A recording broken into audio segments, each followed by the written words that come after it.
আমার বন্ধুরা, ঈশ্বর মহান আশীর্বাদ দাতা, আর তিনি আশীর্বাদ করা বন্ধ করেন না। যদি সেই ব্যক্তির বিচার ও দোষপ্রাপ্ত থাকে তবুও। দেখুন, ভাববাদী এখানে পবিত্র আত্মার আজ্ঞায় কি বলেছেন। একটি ভিত্তি হিসাবে পরিবেশন করতে আপনি ঐশ্বরিক উপস্থিতিতে প্রবেশ করুন আর আশীর্বাদ লাভ করুন। হ্যাঁ, আমরা তোমার শাসন পথেই হে সদাপ্রভু তোমার অপেক্ষায় রইয়াছি, যেটা রয়েছে যিশায়া 26:8 পদে। হ্যাঁ, আমরা তোমার শাসন পথেই হে সদাপ্রভু তোমার অপেক্ষায় রইয়াছি।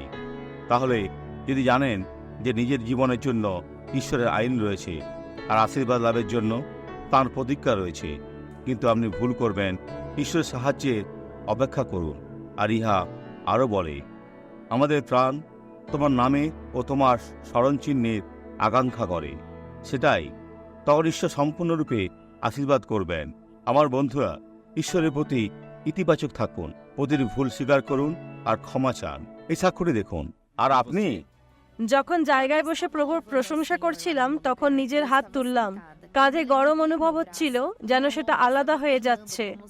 কিন্তু মনে হলো যিশুর নামে যন্ত্রণা চলে গেছে। প্রভুর সমস্ত গৌরব। আসুন প্রার্থনা করি। পিতা, আশীর্বাদ করার জন্য তাদের সাথে নিজের বিশ্বাসকে যুক্ত করছি। যেটা ভালো নয় সেটাকে ফেলে দিয়ে যাইছি। এই মন্দ শক্তিকে বলি, এই ব্যক্তিকে ছেড়ে দাও, চলে যাও, আর বিরক্ত করবে না, যিশুর নামে। আর আপনি বলুন, যিশু তোমাকে ধন্যবাদ।